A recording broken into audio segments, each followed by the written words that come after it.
En concreto, vosotros os estáis centrando ahora mismo en la Luna, ¿no? En el Exacto. regolito. Realmente la Luna es nuestro campo de experimento, digamos. La Luna ya ha perdido mucho de su valor informativo porque ya se conoce mucho sobre la Luna y ahora es un buen campo de experimentos para saber qué podemos esperar en el espacio exterior a la hora de ir, que el objetivo realmente es Marte. Es el más colonizable, digamos. La Luna no tiene ningún interés.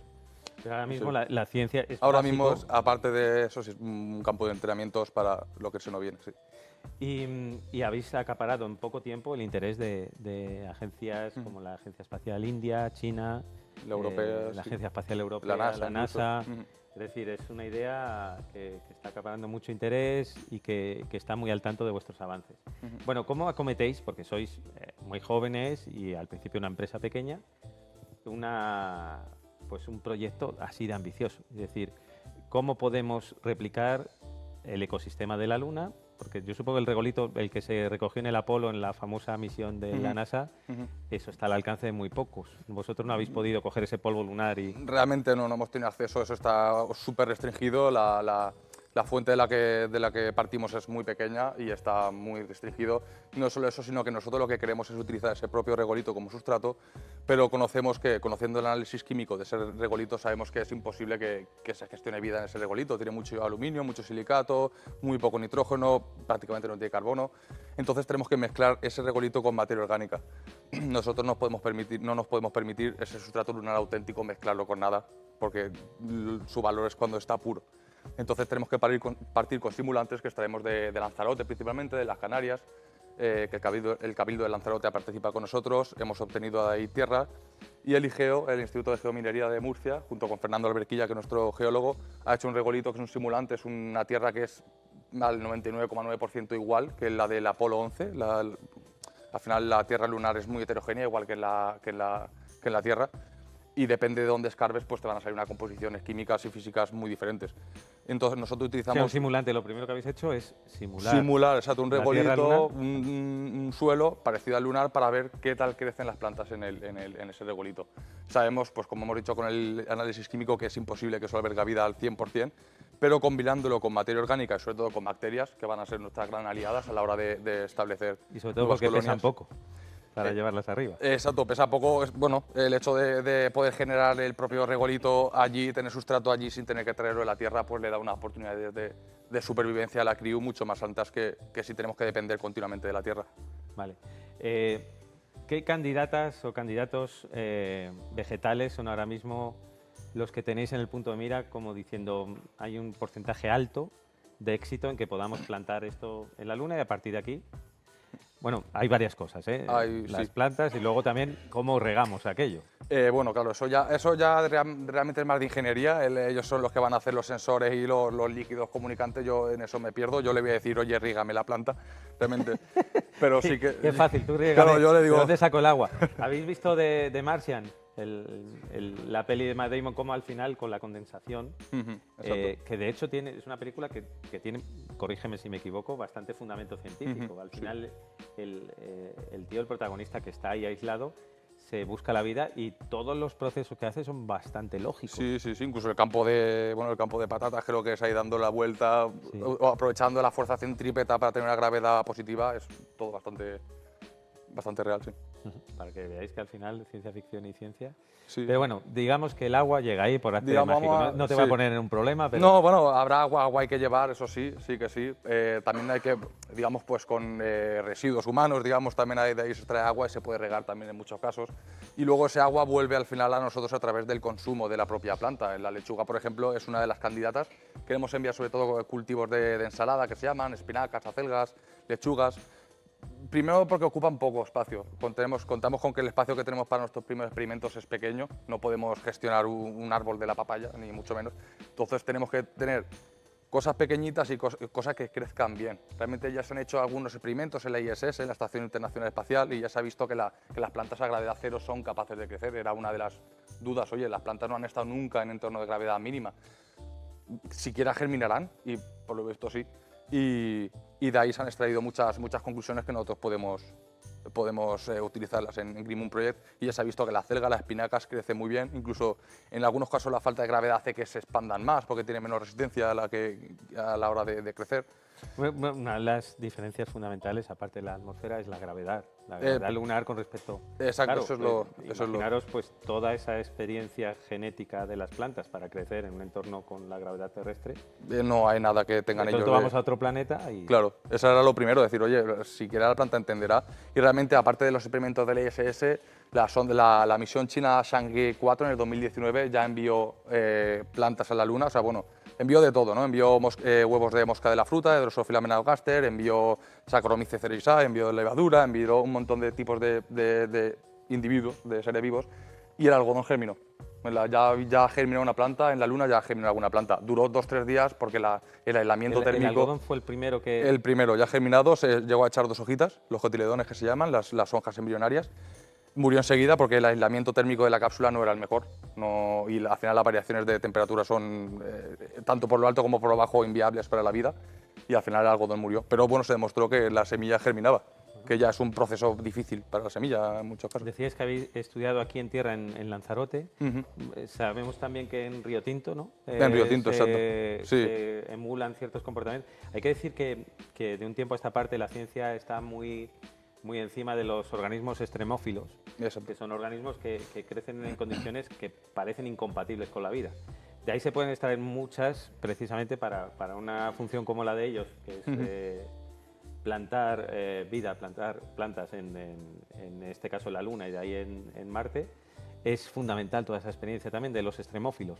Exacto, los bacilos al final, como dice su nombre, extremófilos, les gusta lo extremo y hay unas cepas de bacillus, es un microorganismo que se ha visto que es capaz de ayudar a la planta en caso de situación extrema. El bacillus es capaz de sobrevivir, es capaz de llevar procedimientos metabólicos que los reflejan en la planta y al final la planta es capaz de resistir mejor los estreses. Y entonces, pues bueno, sabemos que entre que el regolito es un sustrato complicado, modificablemente complicado, pero es complicado, y luego aparte la hipogravedad va a ser que la planta está estresada. Por lo tanto, sabemos que los microorganismos van a ser necesarios para que la planta crezca. ¿Y la profundidad de las raíces? ¿Sabemos hasta dónde puede llegar una raíz? En principio se genera, la raíz va buscando, como al no ser muy compacto, sí que es compacto si lo riega de más, pero si controlas el riego, la planta es capaz de crecer hacia abajo perfectamente. A la hora realmente lo que nos daba miedo muchas veces es nosotros queremos utilizar un bacillus, un extremófilo que sea capaz de colonizar el regolito. ¿Qué pasa si infectamos la Luna entera? Tú imagínate que la bacillus se viene arriba y empieza a infectarlo todo. Entonces realmente pensamos que no, pero... Pero claro, no es lo tuyo, pero ¿hay una legislación al respecto? Otra cosa muy curiosa de esto es el derecho espacial. Es decir, se está empezando a desarrollar. Por ejemplo, si nosotros crecemos un tomate, ¿de quién es ese tomate? ¿Nuestro? No, realmente no lo sabemos. Entonces, es que es un mundo que estamos construyendo tal como avanzamos y es que... Pero, ¿en qué punto del proceso estáis? Porque es una idea que es 2017. ¿Cómo nacer? Sí, José María, en el 2017 fue los primeros bocetos de lo que viene siendo. Además, ¿participáis en un concurso? Sí, en uno en Bangladesh, en Lab to Moon, y quedamos ya finalistas allí. Yo ahí todavía no estaba en el equipo, pero José María Ortega, que es el coordinador y el fundador de Green Moon, ya estuvo allí. Realmente era una tesina, un trabajo final de máster, que lo presentó en Bangladesh y realmente los chinos, como ya os comenté, estaban intentando ir a la Luna y en ese momento vieron que el coste de su cápsula y el coste de la cápsula de José María Ortega Hernández no tenía nada que ver, era como 10 veces más barato. Entonces ya contactaron con nosotros y ya ahí José María se vino arriba. Ya dijo, vale, esto tiene sentido, puedo empezar a hacerlo, empezó a mover contactos, empezó a conocer a mi jefa en Málaga y ya empezó a mover geólogos, ingenieros y hasta entonces. Nuestro proyecto es espacial, pero realmente una de las cosas que justificamos es que todo lo que aprendamos en este proyecto se puede trasladar a la Tierra.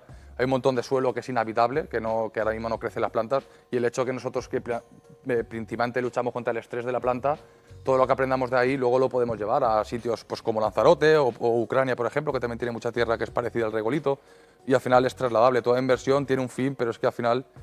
es como la industria militar, al final toda la inversión militar al final ha llevado a los radares, ha llevado al internet, ha llevado al sonar, no sabes por dónde te va a salir la inversión, o sea que siempre es... Pero bueno, dependiendo de la inversión, porque en principio vuestro proyecto se insertaría como un módulo dentro de una nave. Exacto, es una de nuestros, digamos, una nave mayor que está creciendo la ISS en órbita terrestre, digamos, y que de ahí seamos capaces de sacar el módulo y se ha llevado a la Luna, hacer nuestras pruebas y luego retornarlo. Ser capaz de retornar para poder extraer muestra, porque no todo solo es verlo ni sensórica, sino ya nuestro fin es estudiar la fisiología. Para toda la humanidad va sobre hacer una colonia precisamente primero en la Luna y utilizar la Luna como lanzadera hacia Marte. La cosa plantea como si los rusos hubiesen llegado antes a la Luna que los americanos, eso es los primeros 5 minutos. Entonces, a partir de eso, la carrera espacial, en lugar de paralizarse, pues hay una carrera espacial mucho más dura. Os lo recomiendo, está en Apple TV, si no me equivoco. Una de las protagonistas, porque la serie va avanzando por diferentes épocas, precisamente su cometido es ese. Es buscar algo que crezca en condiciones extremas. Empieza estudiando como cosas en la Antártida y cosas así, y ya luego pasa a la Luna y a Marte. Exacto. Así que lo recomiendo.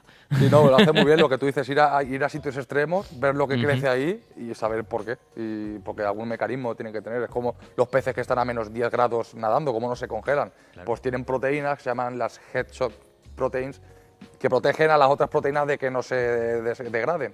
Y de ahí se pueden extraer y empezar tú a meterle pues ese tipo de HSPs, de proteínas que protejan a otras proteínas, y de ahí se saca mucho de los ambientes extremos.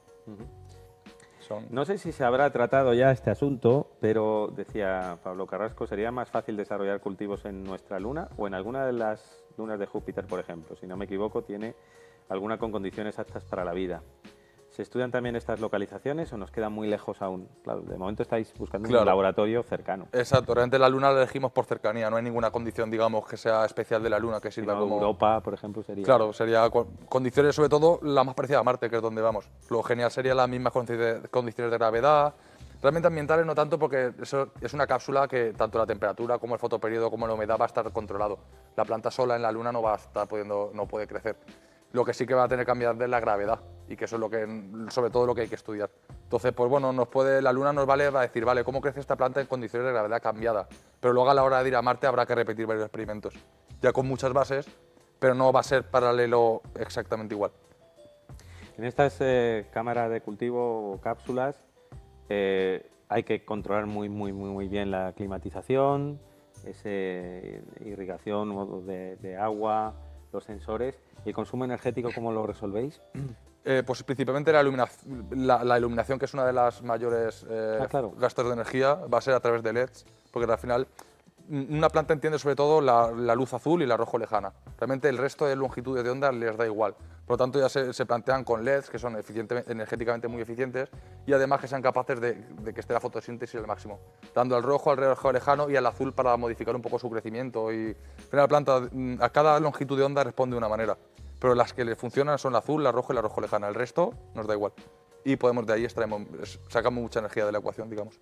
¿Qué tipo de planta se te puede regalar que te sorprenda? Es decir, o la que a ti ahora mismo te sorprende a nivel de investigación. Es decir, me tiene fascinado. Tengo alguna, pero ahora mismo, yo sé que hay alguna planta por ahí que me flipa, pero ahora mismo no... Hombre, me gustan mucho los cactus porque hacen unas flores increíbles. No sé si conocéis la pitaya, el fruto del dragón. La flor de la pitaya dura 12 horas y encima te sale por la noche. Tú estás cuidándola 2 años y cuando te levantas de repente la flor está muerta. Y dices, joder. Y la gente pone cámaras y todo para verlas, porque saben que cuando se levanten ya no va a estar. Y me flipan los cactus porque cuesta mucho hacerlos florecer, pero cuando florecen son flores muy bonitas.